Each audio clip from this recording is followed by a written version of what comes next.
And now we have our reduction reagents. So nearly all of them, what you'll notice they have in common is that they have hydrogen.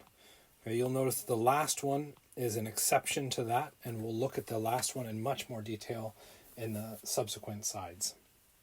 What's happening in virtually all of these, and by virtually, we're really seeing these as two sets, is that what these reagents will do is that they will reduce they'll reduce a pi bond, actually. What we're concerned about or referencing is nonpolar pi bonds in this process, but they will largely, at least in that red box, will reduce pi bonds. Okay, why does that become important?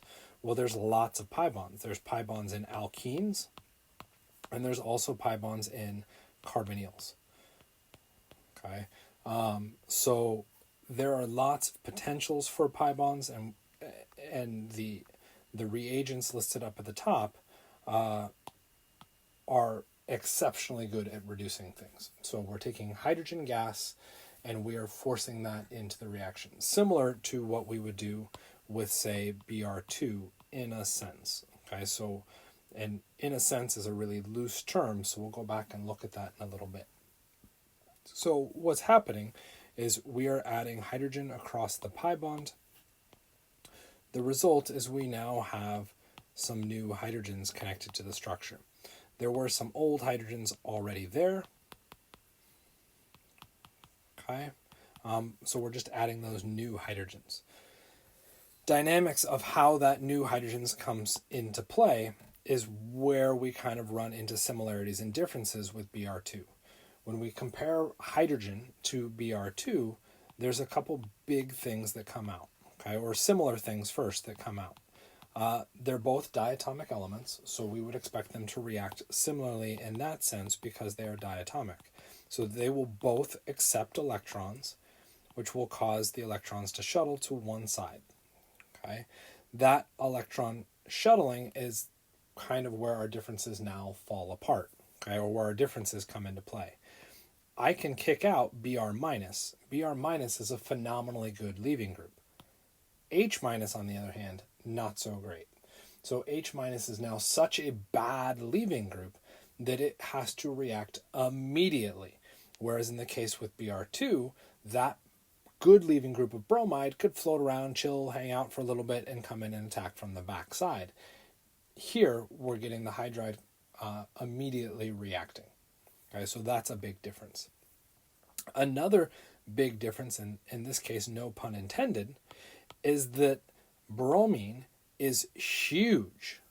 Okay, that's towards the bottom of the periodic table. Hydrogen, on the other hand, is very, very, very small. Okay, why does this become important to us? Well, if I'm going to have bromine interact with this pi bond, it is so large that the bromine structure would kind of overlap the whole thing and not interact well. So that means when Br2 comes in to interact, it aligns kind of in the vertical direction. This is what helps to form that three-membered intermediate that we talked about back when we were looking at our electrophilic additions with Br2. Okay? Because hydrogen is so much smaller, it can actually align directly over the top. Okay? Unfortunately, it is so small, and I'm not sure I can draw this out well, is that the connection that would need to be made between these is now so pinched that it doesn't work out very well. Okay? And there's no polarity within the H2. Br2 had that polarity because bromine is electronegative. There's no real strong electronegativity difference with our hydrogen gas, and so there's nothing that really helps it to interact with the nonpolar pi bond. So this is why with our diatomic hydrogen, we need a catalyst to speed it up. So in all of these cases, you will notice that there is something written underneath the reaction arrow. That thing written underneath the reaction arrow, and we'll ignore the blue one for the moment, is a catalyst. So that catalyst is there to speed this. It is some kind of metal solid substrate catalyst, and that's what's being conveniently shown with our green dots. Our catalyst is that solid surface. Okay, so now what happens as far as how the reaction occurs? Well, that catalyst will allow hydrogen to coordinate, which is what it's showing in that first step. It will also allow the pi bond to coordinate. Remember, we have those p orbitals. So those p orbitals can now coordinate to the surface. Those things, those two molecules, can scuttle around the surface of our catalyst until they get close enough that our electrons can be transferred from one to the other. Okay, that's now going to break some of that connection, which means it can float off the structure. Our remaining hydrogen can come in and make that last connection, and we get our molecule entirely removed. The big key thing to note here is where those new hydrogens are located. They were located as a syn addition. They went on the same side. And this has to do with that solid substrate forcing that chemistry to occur. This becomes really important when we consider these catalysts, because that's going to affect our stereochemistry of our products when we're looking at our alkenes, if their stereochemistry to be revealed. Okay? To see that stereochemistry, we would need to look at a structure that would allow for that when I added two new hydrogens. So in the case that I'm showing here, we aren't going to really see that stereochemistry. We don't need to worry about it. But there are cases where it will become important. Okay? So the next thing that we would do is we would need to look at the alkyne, because the alkyne is also a nonpolar pi bond. Okay?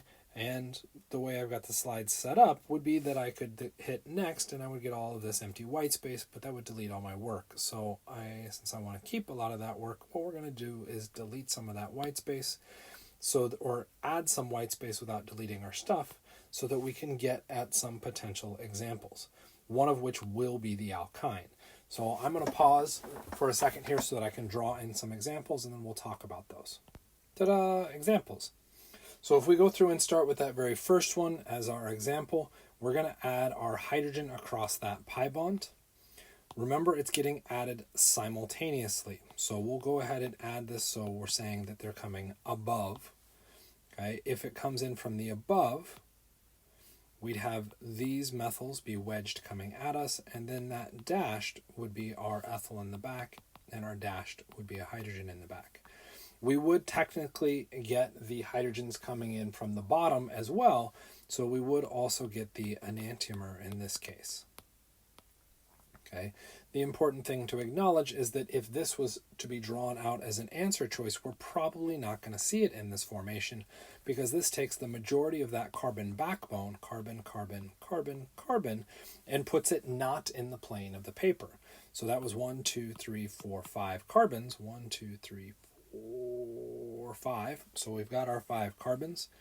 Here I'm going to reference this piece as our ethyl. So we'll make that a little bit darker in the back so we can see that. That was our ethyl. And what we've done is just kind of changed the alignment to make sure that we're looking at it where those atoms are in the plane. Okay, what's going to happen with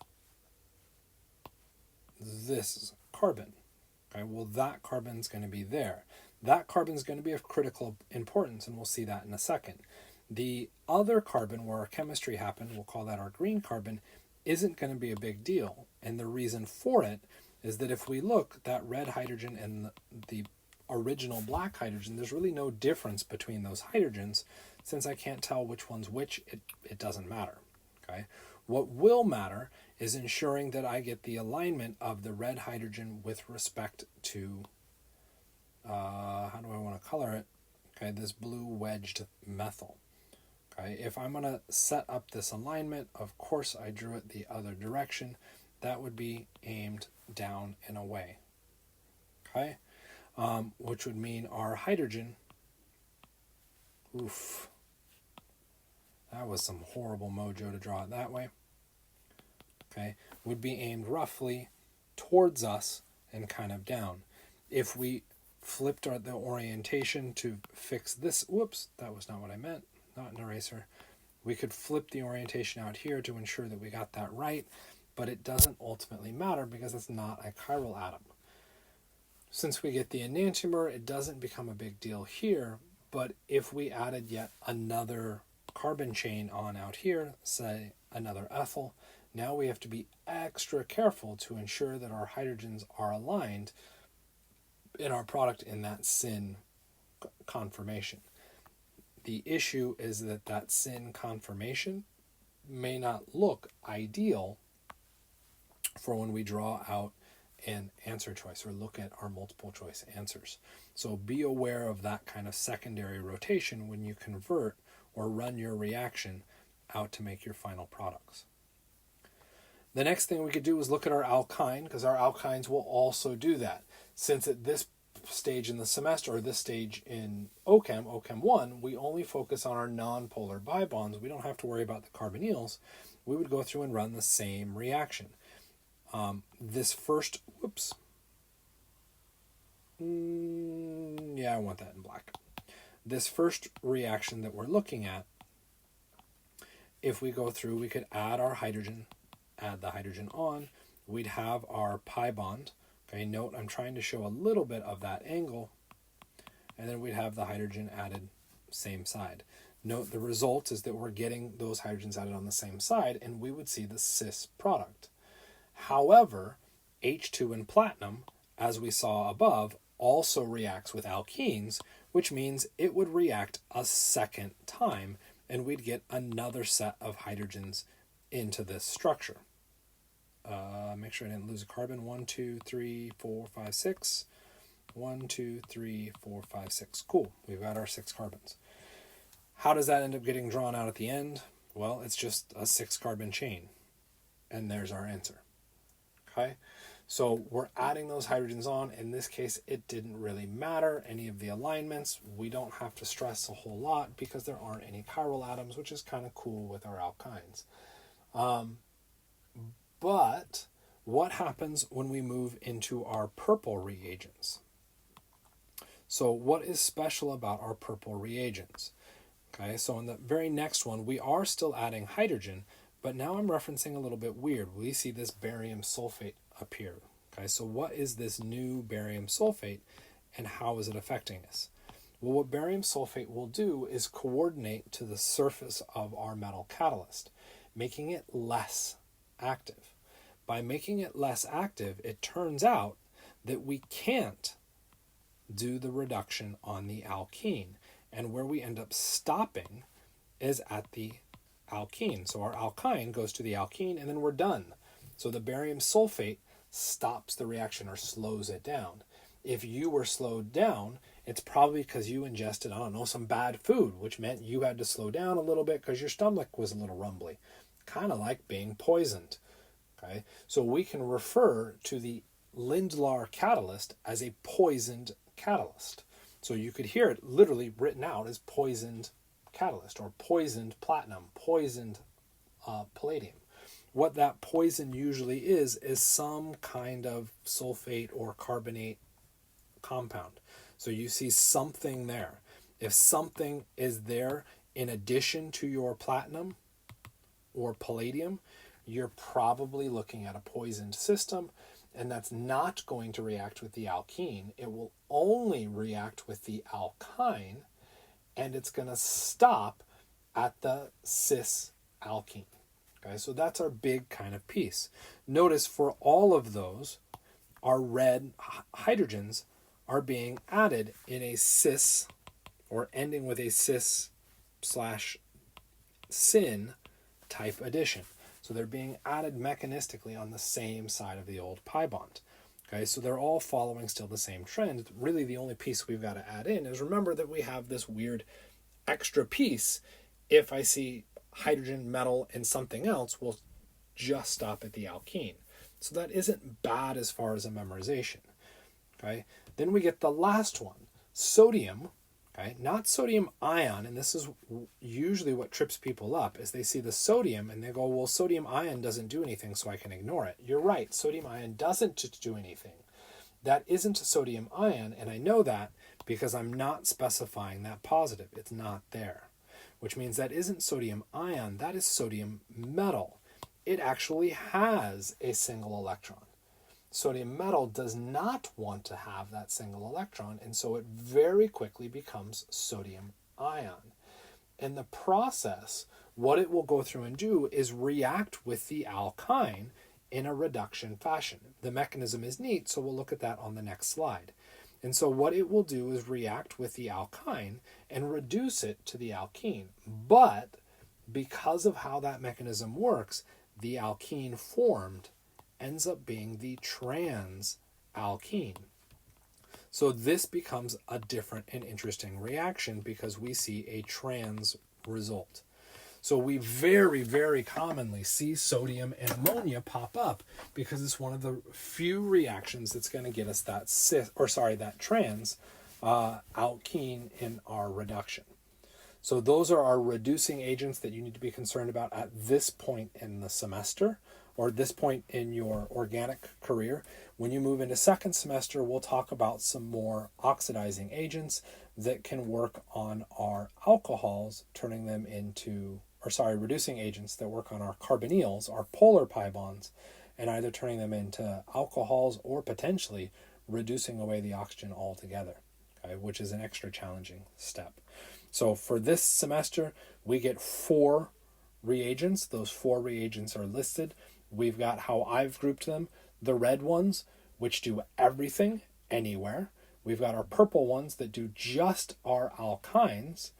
And then within that, we have a blue one that does our alkyne and gets us trans.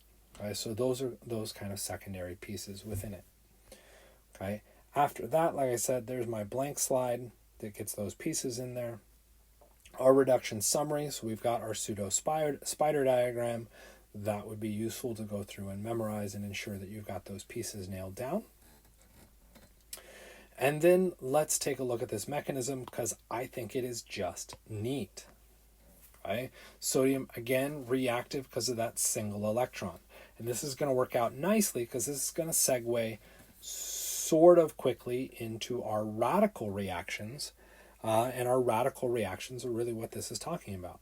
That sodium metal can only give up 1 electron. So we're going to do a single arrowhead, or what's known as a fishhook, because we only have 1 electron to move. Well, if we go through and look at the alkyne, the most reactive thing we've got is that pi bond, and all it contributes is 1 electron, because we now have a pair, 1 from the sodium, 1 from the alkyne. But then that means the remaining single electron in that pi bond needs to go to the other carbon. The resulting product of this is that we would end with an alkene. Okay, those R groups are going to try and align as far away from each other as humanly possible due to the steric considerations. We're going to get a radical on one of those carbons, and then the other carbon we might go through and show this bond to sodium. Okay, but as we've discussed, sodium is a cation, and at this point it's shared its electrons with that nonmetal. The electrons in that bond spend the majority of their time with the nonmetal, and we could now reference this as a negative carbon and a positive sodium. This is where this mechanism gets its name. It's a radical anion mechanism. Radical because we have an unpaired electron, and it's an anion mechanism because, well, we have a negative charge. The negative charge is so incredibly unstable that it needs to react and neutralize as quickly as possible. The sodium wasn't enough to stabilize it, so we need to find a positive somewhere else.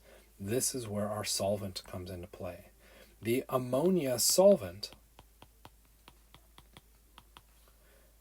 is not a very strong acid, but a negative carbon is an incredibly strong base.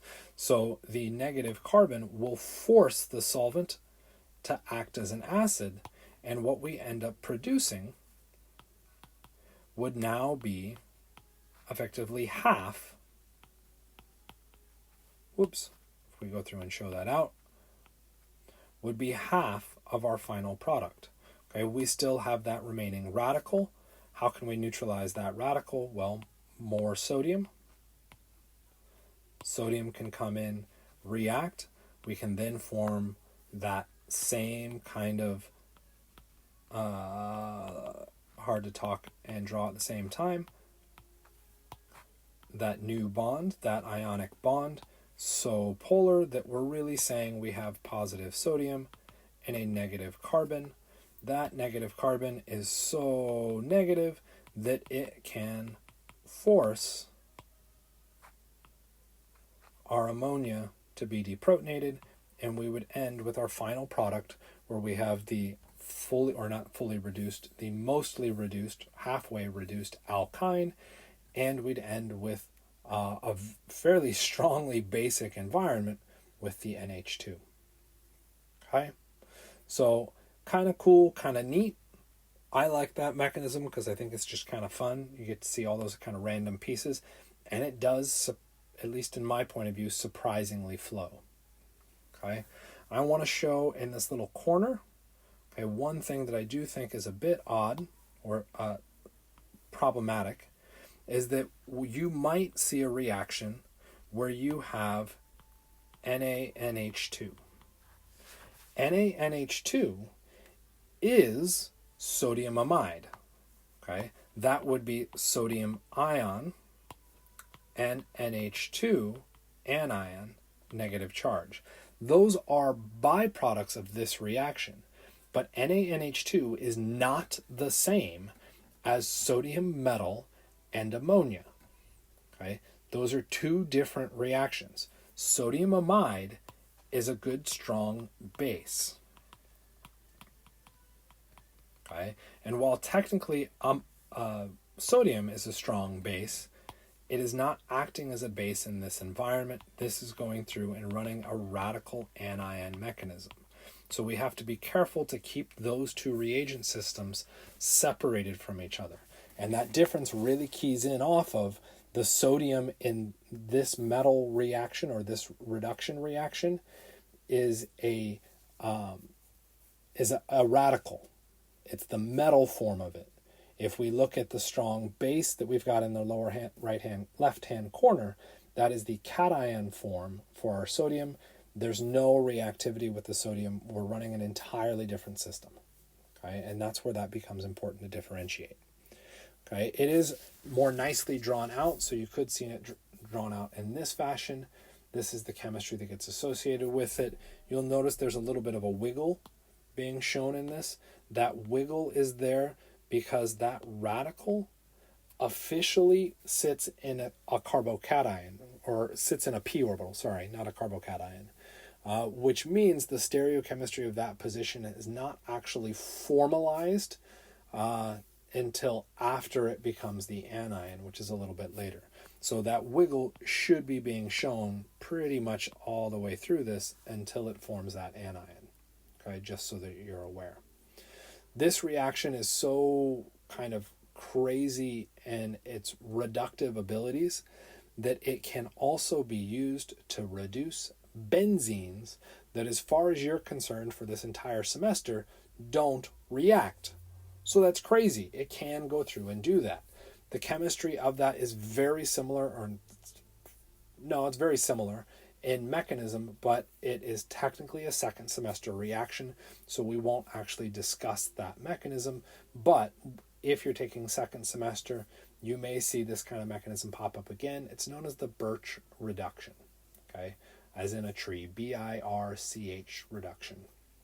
And with that, in less than 30 minutes, we've got all of our reductions with mechanism detail where necessary. Pretty cool.